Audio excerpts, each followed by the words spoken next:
Good morning, everyone who wants to listen to this.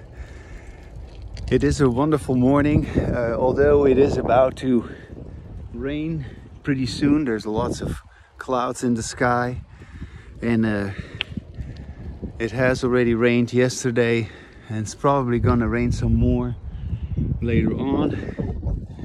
But I'm going on my daily bicycle ride, and I will race back home if it starts to pour. I don't see that happening anytime soon, although on this side it still looks pretty good, but on the other side it looks pretty dark where the clouds are rolling in. I don't know if you can see it. I don't know. In any case, I'm just going to say something today about what shall I talk about?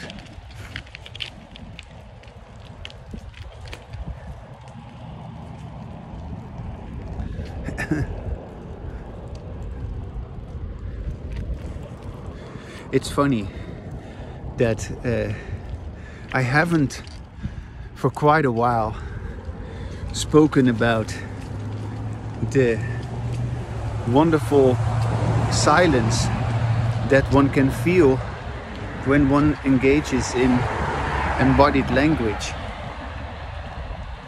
And it seems as if today is the day to again talk about that. Because for most people, talking or language, being busy with language, and then by extension having all sorts of beliefs about our mind and having beliefs about beliefs, because we believe we have beliefs. We believe we have inner language, and so everybody who doesn't have embodied language inadvertently has a strong fantasy about inner language, private speech, inner self-talk, thoughts. And we all talk about that as if that is normal, as if that is realistic, that we have thoughts. And yet nobody realizes that when you have embodied language, you realize that everything that we refer to as thoughts and what we supposedly covertly say to ourselves is just fantasy. So let me just make an analogy here, or a little way to sort of just place this. When you wake up in the morning and you've had some dreams, you wake up usually with some sort of understanding that whatever you were dreaming was just a dream, right? It was just a dream. And you can make all kinds of interpretations about these dreams. What do these dreams mean? But no, it was just a dream. And aspects of your verbal behavior, aspects of your experiences, aspects of your daily activities were seemingly replayed or recombined or whatever. They re-emerged in your dream state. And but let's just make one thing very clear. You wake up and then everything's gone. And you can still make some sort of claims about the dream, but it's all just make-believe. It's all, that, right? You should know that, because dreams are just you were just laying in your bed and you were just fantasizing all this stuff. And yeah, you can give all sorts of meaning to it, but no, there's no meaning to it. You were just sleeping in your bed, and if you had really good sleep, if you have really deep sleep, you would have dreamless sleep, which means there are no dreams. You were just sleeping. And such sleep is the best sleep you can imagine, because that is the sleep in which you completely relax and completely abandon, apparently everything that was going on. Or that sleep is actually afforded by the way you live during the day. Because if you do not have the kind of daily life that allows you to have such sleep, you will not have such sleep. So, dreamless sleep is only for those who have, in my opinion, embodied language. And so,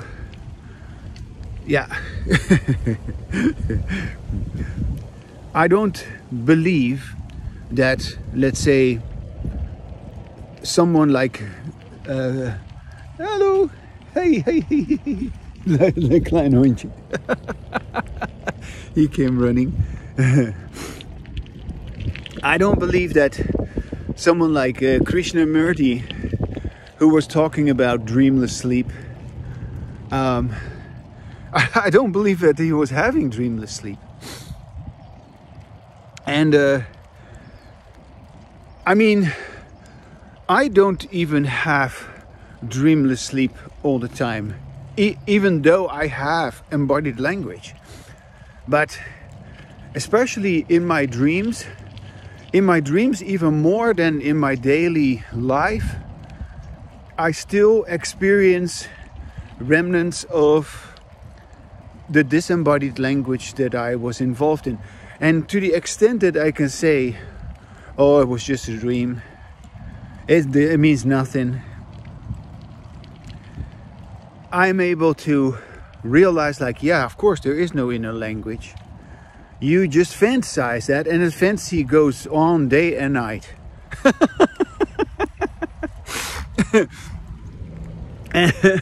And it's not, to me, is nothing surprising about that. As a matter of fact, how could it be otherwise? Yeah. So, no, there are no dreams. You do not, and dreams don't mean anything. And there are no thoughts, and thoughts do not mean anything. A mind doesn't mean anything. There is no mind. There's only what we say. There's only what we can hear. There's only overt behavior. There is no covert inner language. Private speech does not exist. That is just a fantasy.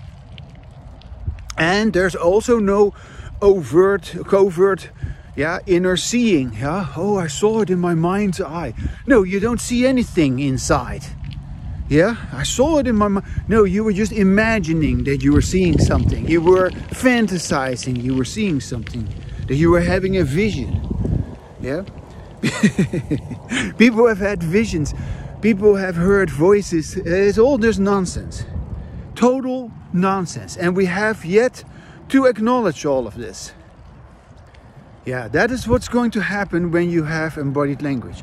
And then, because I started out by saying how beautiful it is to have embodied language, then there is silence, which is without words, which has nothing to do with words, there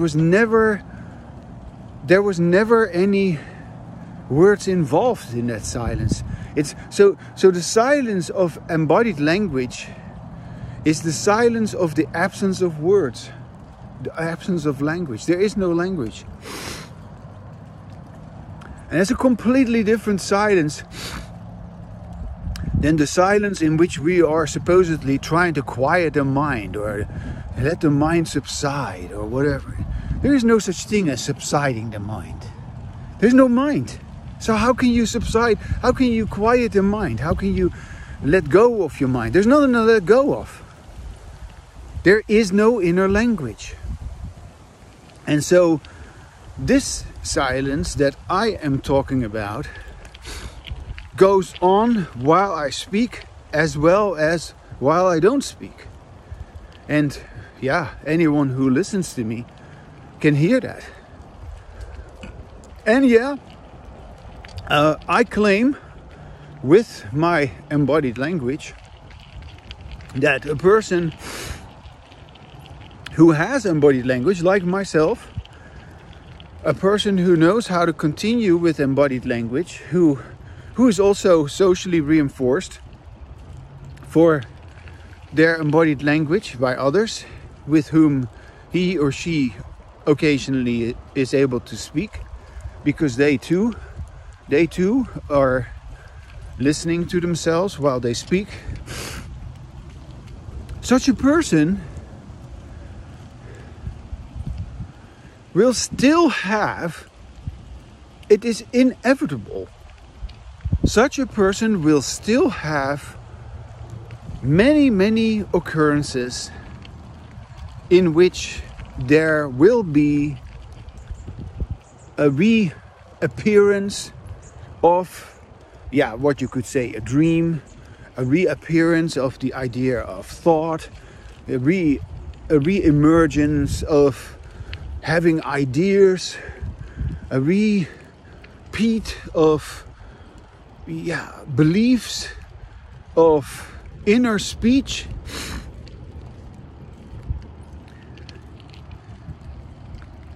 But there is no inner speech. We just imagine that there is this thing going on which we call inner speech. And there is no inner speech. Just like, I'm riding my bicycle here. I've already woken up. I might have had a dream, but I know it was just a dream. There was no language. I didn't talk with myself. I didn't talk with anyone while I was asleep. I was imagining that. I may have had a dream about talking with somebody or somebody talking with me. But I just know that no, I was just laying in my bed. I was just imagining that. Well, likewise, when I am listening to myself, and I am listening to myself, I just know there are no words inside of me. There's no language inside of me. I've said it many times, and you need to say it many times before it will lose its grip on you, because this is how you bring down the amount of what you call inner speech. It's just fantasy about inner speech.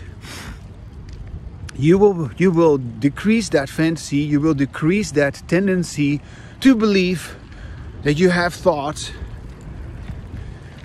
And you don't do this because there's something wrong with your thoughts, or there's something bad about your dreams, or fearful, I don't know, you want to get rid of it. No, you just do this.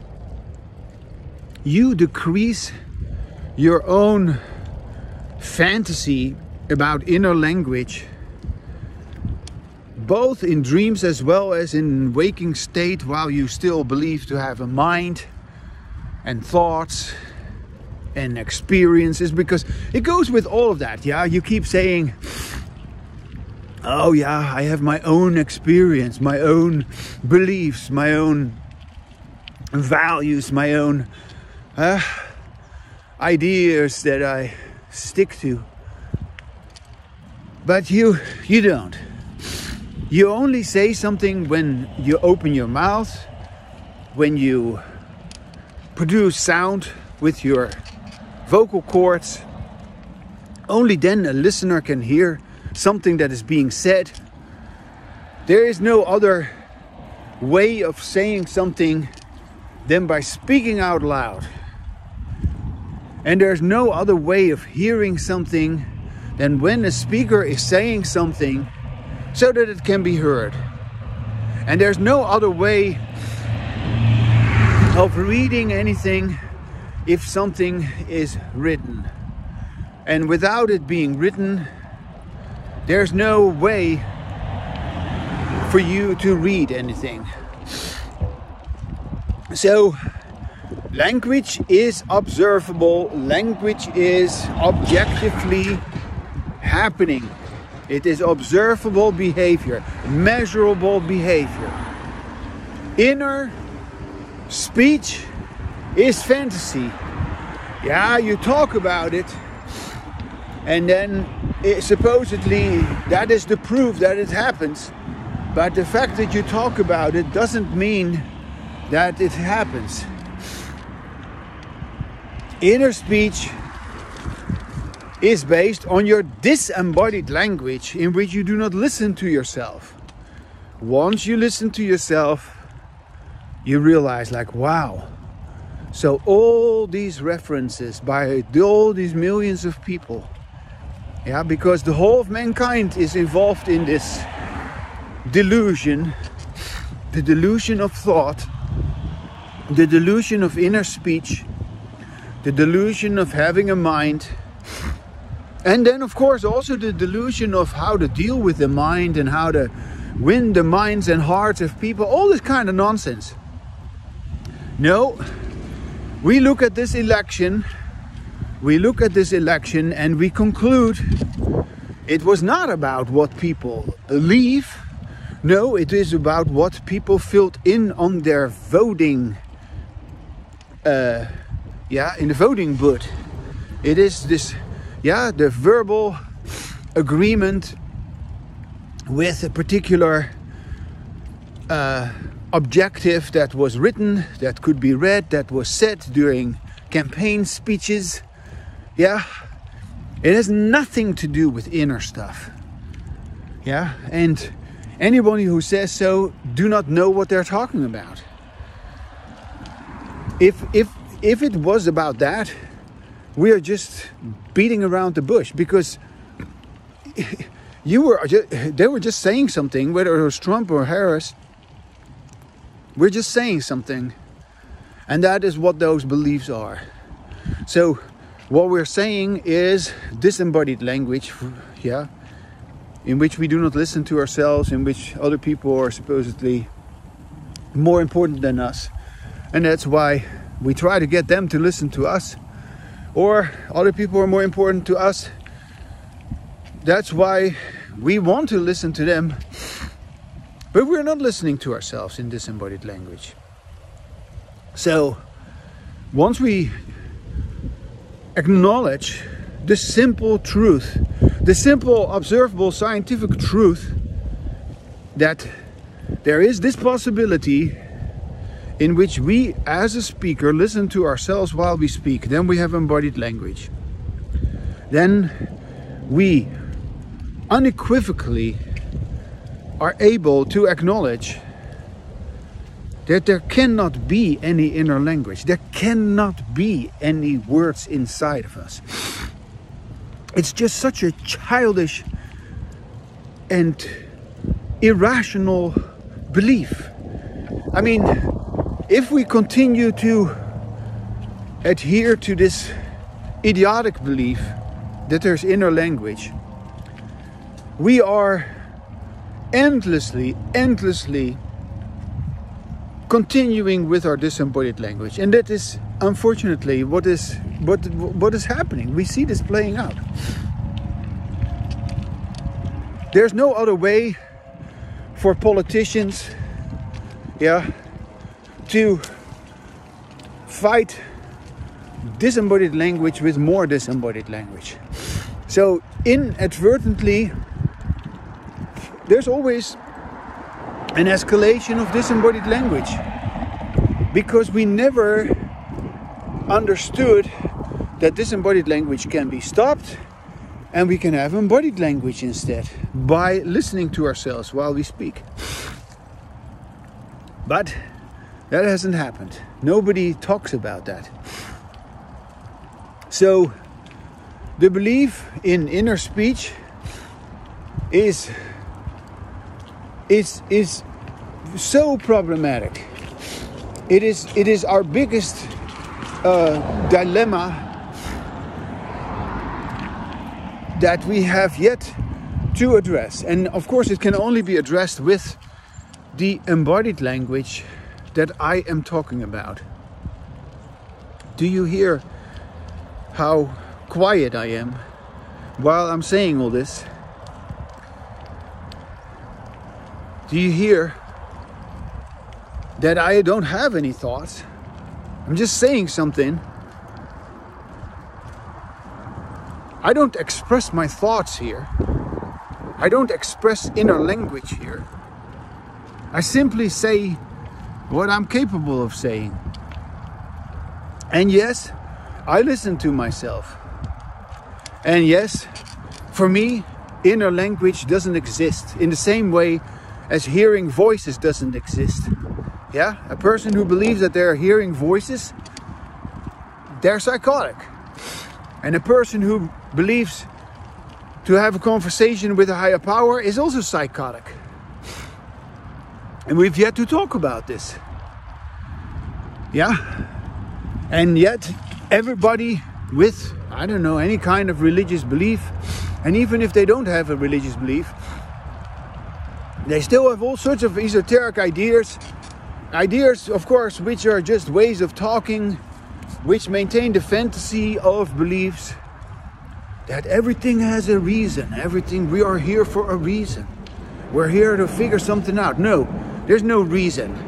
If you have studied Darwin, if you have studied evolutionary theory, there is no reason for evolution. Things only happen because they can happen. Yeah? Species only survive because there are environments in which these species thrive and at one point, again, perhaps die out. And yes, we know from evolutionary history and from the strata, you know, the different layers of Earth that we have investigated, we know that many species have come and gone. And we are ourselves a species. But we were still here, just like the cockroaches.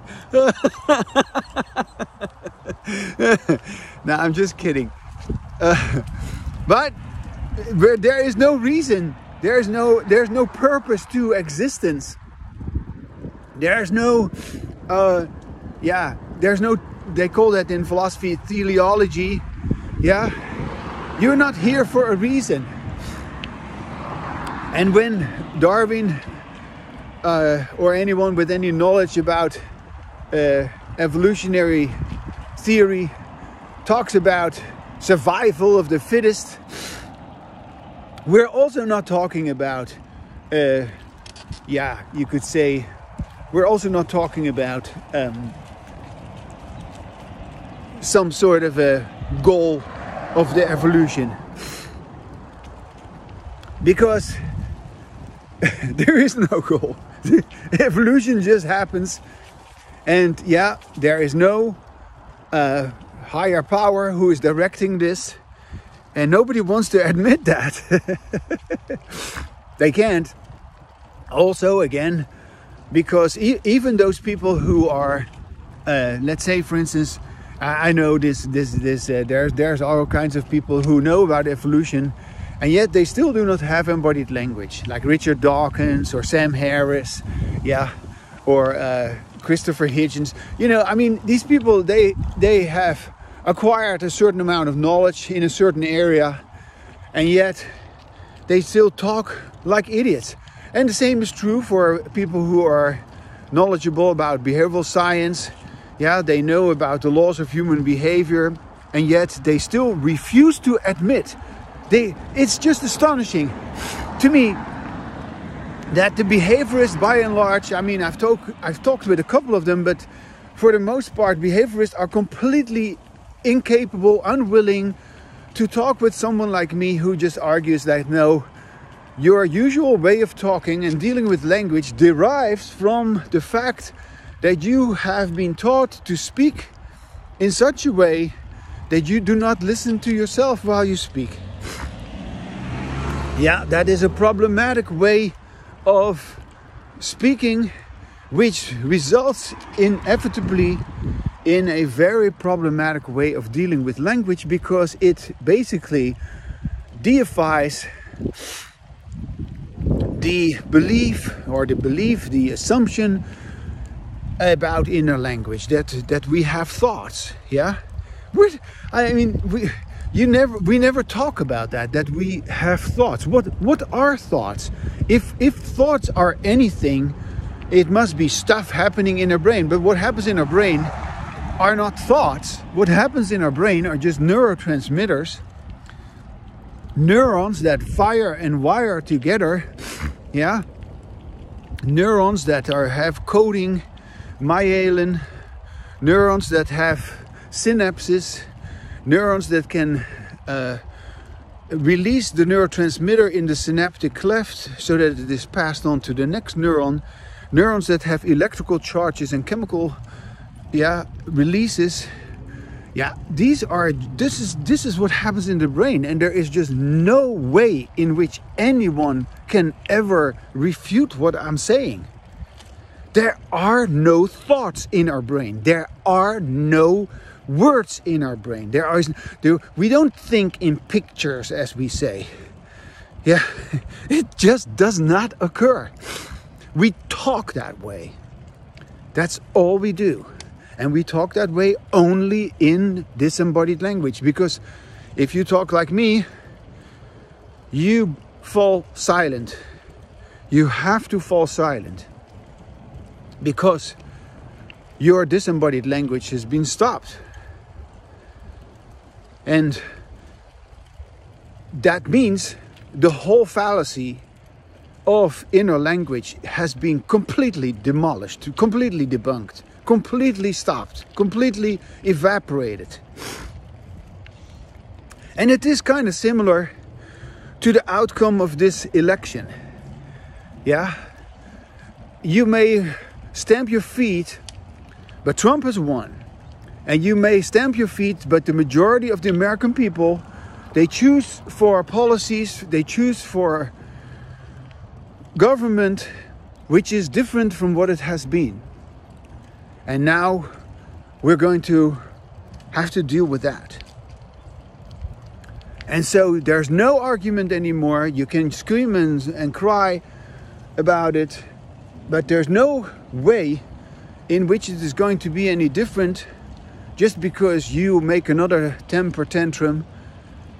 And in the same way, you can throw a temper tantrum. How can you say we have no thoughts? How can you say that we have no mind? How can you say, well, who are you? Well, I have embodied language and you don't.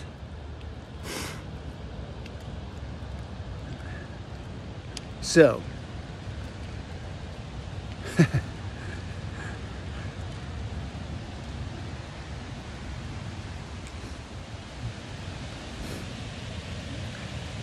I'm here at 1 mile.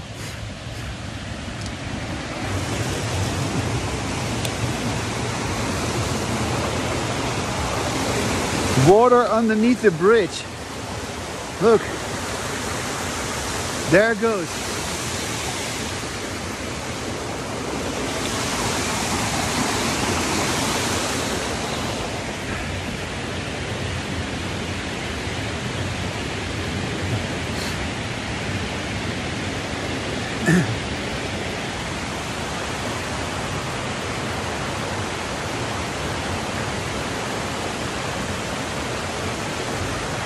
There it goes.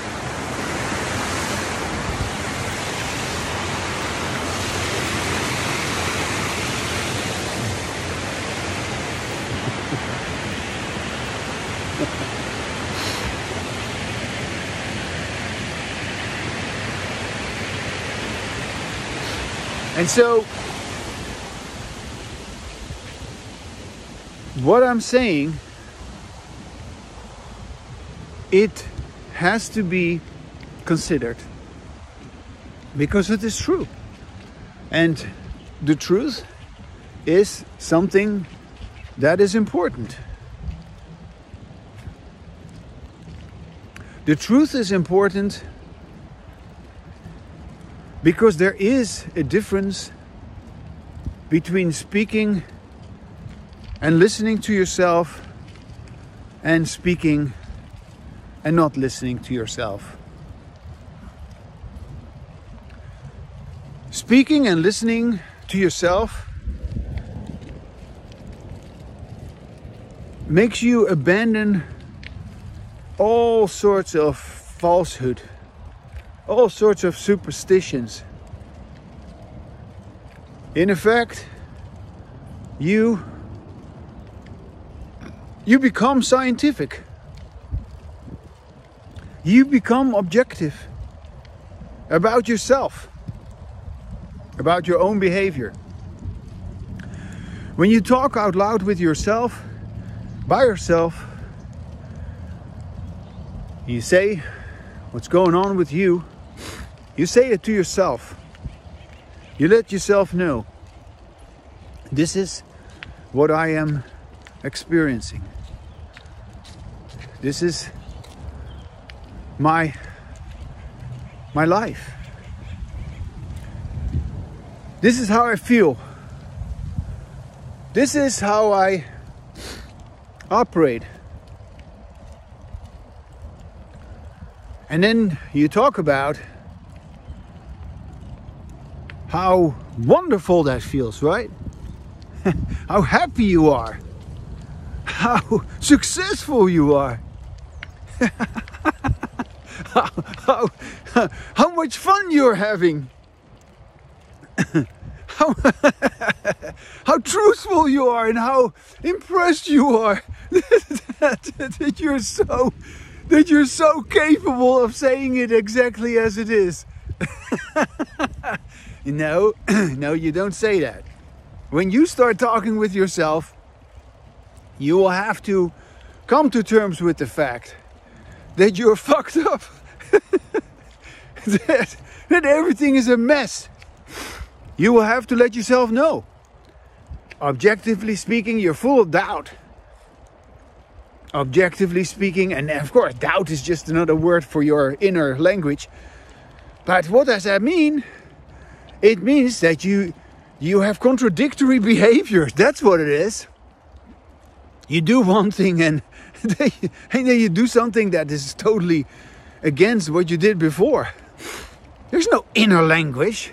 You don't have cognitive dissonance. Yeah, they call that cognitive dissonance.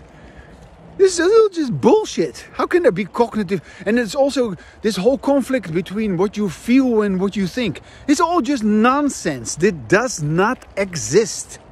But when you begin to speak with yourself, now you do something which is objectively happening. You're saying something. You hear what you say. You're not thinking this, you are saying it and you are hearing it.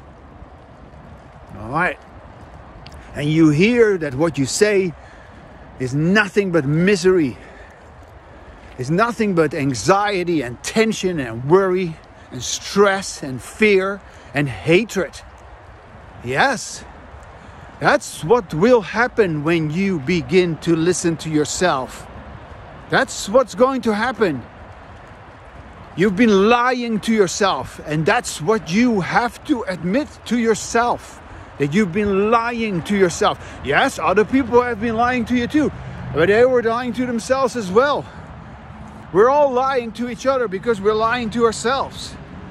We've never listened to ourselves. We've never had the conversation together in which we were listening to ourselves. No. Yeah. So, yeah, only when you call it what it is for yourself, that you're full of misery, that you're full of contradictions, that you are deceitful, yeah, you're guilty, you are obsessed, you cannot stop yourself from being a certain way or from having all sorts of fantasies. Yes, that's what it is. You get carried away endlessly by your disembodied language, in which you do not listen to yourself, and when you begin to listen to yourself, you realize like, oh my gosh, it happens one moment and the next moment is gone again. Yes, exactly. You have never done what it takes. You've never changed your environment in such a way with your own verbal behavior that you could continue with your embodied language. You've never done that, but I have. Yeah. You couldn't do that. Good morning. You could only do that if you resolutely acknowledge for yourself that there is no inner speech, there is no inner language. Even though you keep fantasizing about it, because yeah, that is how you have been conditioned. And yeah, it will be quite some time before you gain sufficient control of yourself to no longer believe in your dreams, to no longer believe in your fantasies, your perversions, your paranoia, your endless demonization of people who do not believe what you believe, because yeah, you have this fantasy, somebody else has another fantasy, and supposedly someone's fantasy is more important than the other person's fantasy. Do you get that? It's just all so retarded. So, no, when you resolutely have embodied language, there's no more lying to yourself. There's no more pretending. You can hear whether what you say, whether it allows you to feel at peace with yourself. And so what it is that makes you feel at peace with yourself is really what you have said and what you have heard. So what you have said and what you have experienced to be true. Now, yeah, that is the silence that will come to you with your embodied language. And other than that, everything else that you consider to be silence is just the suppression of your verbal behavior. The so-called self-stopping, yeah? Self-stopping, where a person doesn't say what you could say, what you want to say, what you're inclined to say, but you're not saying it because you don't want to be punished. You don't want to be rejected. You don't want to get into a confrontation. And so this so-called inner decision that you are not going to say it, that you keep, it prevents punishment. But it's not an inner decision. You just fantasize it is an inner decision. What happens is that you are not having the overt verbal behavior in which you say, hey, I don't agree with this, or that's just not true, or whatever. Yeah. You just prevent yourself from having overt verbal behavior. And the overt verbal behavior which you are preventing is, of course, the embodied language. Yeah? Because if you get into an argument with the other person who has disembodied language, then you get this endless argumentation, this endless competition, which we call communication, in which one person supposedly is better or higher or more important than the other. The battle for attention, in which the speaker dominates and manipulates the listener, in which the speaker, I don't know, forces the listener to listen. Coercive speech. where a listener is not allowed to talk. That's our usual way of talking. That is what I call disembodied language. And so arguing with disembodied language about disembodied language is not going to get us anywhere. And that's the history of mankind in a nutshell. It's astonishing that nobody wants to talk about this. But this is what's happening. Forget about your ideas. Forget about your philosophies. Forget about your, what you have written and what you have elevated to something which is more important than spoken language. We've gotten carried away by everything that was written, as if it is more important than what is said. But this, what I say, is more important than anything that's written, because nothing about this has been written clearly as what I've written about it. I could only write about it because I've had embodied language. Anyone who knows this can only write about it if you have ongoing embodied language. But people don't have that, and therefore they can't write about it. So everything that's written comes from our disembodied language. It's just as simple as that.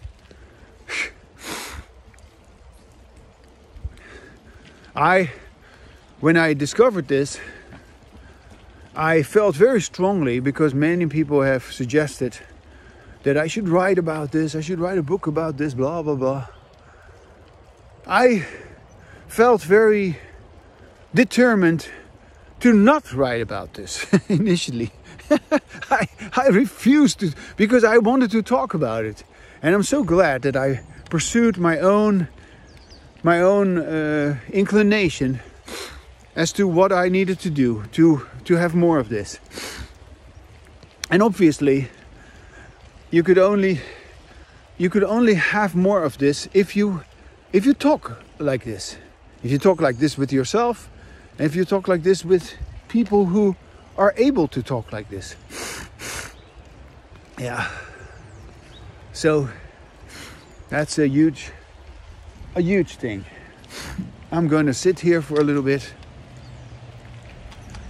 Here, this is another part of the creek.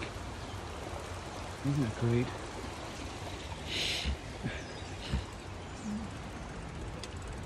There's my little bench I'm going to be sitting on.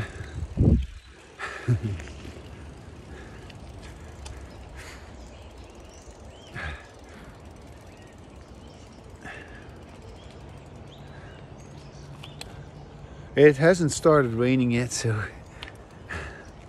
I'll make it back home. I wanna walk up and down a little bit here before I go sit down. Look how pretty it is. All the autumn colors.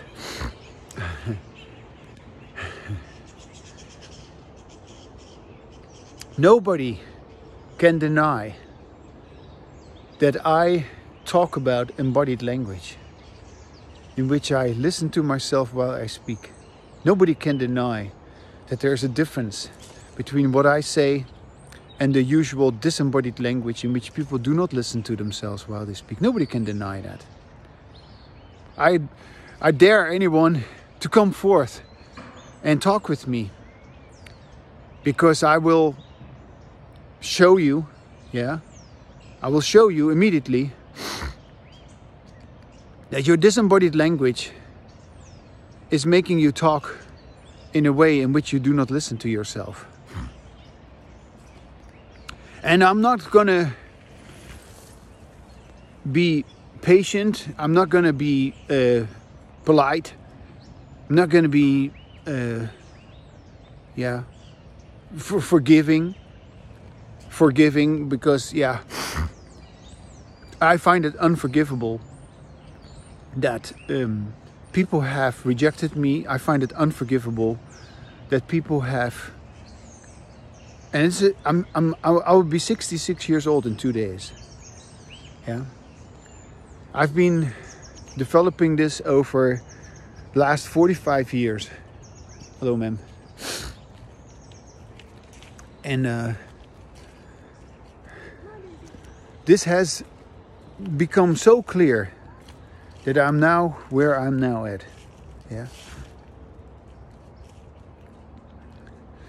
I am now able to say it like this.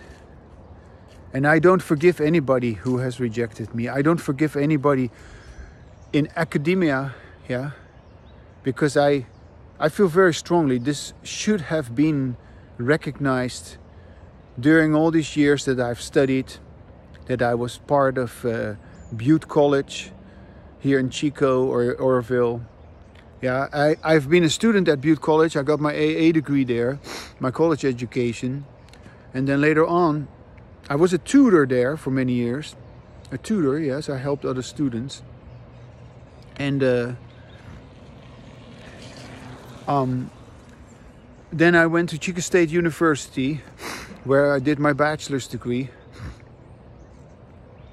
Then I went to Ryokan University, that is an online university, to pursue actually the PsyD, but I realized that it was non-accredited and there was problems with the internship, and then I had to leave it. So I got a Master's of Arts in Clinical Psychology through Ryokan. And then I went to Palo Alto University, which was at the time called Pacific Graduate School of Psychology. They later changed their name into Palo Alto University. And that's where I wanted to pursue the PhD in clinical psychology. But I withdrew from that study because nobody was interested in talking about the difference between a speaker who listens to himself and a speaker who doesn't listen to himself. To me, that was the reason I studied psychology. To me, that was the reason that I wanted to become a psychologist in the first place. But I withdrew. I don't regret having withdrawn. As a matter of fact, it was because I withdrew that I came back to this beautiful place, this Chico, where I live now. I came back here and I became a teacher, a psychology instructor for many years at Butte College, which I have enjoyed. But at the same time, I also am unforgiving. I do not forgive anyone of all the teachers that I've spoken there. I've given many seminars in which I've pointed this out to educators. I've talked with many people about this through the years who know about this. I don't forgive anyone who has come close to me, who has come close to embodied language, and who has abandoned it again. I don't forgive anyone. There's no forgiveness in me. I hate everyone who has rejected this, who has rejected me. And I am better for it. I am proud to say that I am able to have ongoing embodied language, which is my language enlightenment, yes. There wouldn't be any language enlightenment without ongoing embodied language. And so, yeah,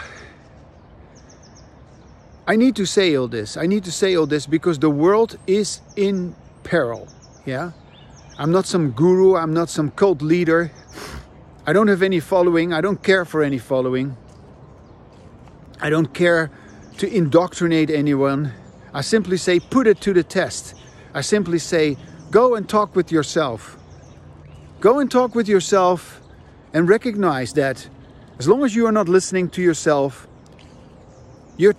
there's nothing but garbage that comes out of your mouth. There's nothing but negativity that you say to yourself. As long as you do not listen to yourself, you just talk about problems. You just talk about other people.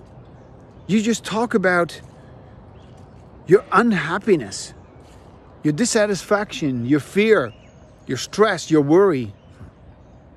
But the moment you listen to yourself, you hear your truth. You hear who you are. You express your self-knowledge. And yes, that is brand new. You are a brand new person with your embodied language. So, are you going to do it? This is not for pussies. This is not for cowards. This is not for people who lack the integrity to be honest with themselves. Are you going to give up just because you have been conditioned to deny yourself? Because that is, of course, true. Yeah, you've been conditioned to move away from yourself, to endlessly be busy with others, supposedly to be social, yeah, to be empathic, to sacrifice. But have you ever talked out loud with yourself and said what you really meant to say to yourself, what you really felt like saying, what you really were already always capable of saying, but which you have never said because somehow the situation never occurred? And only when you start to talk with yourself, that situation occurs. Only when you start to speak with yourself out loud, the situation occurs in which you can hear yourself. Yeah. You cannot hear yourself if you don't talk with yourself.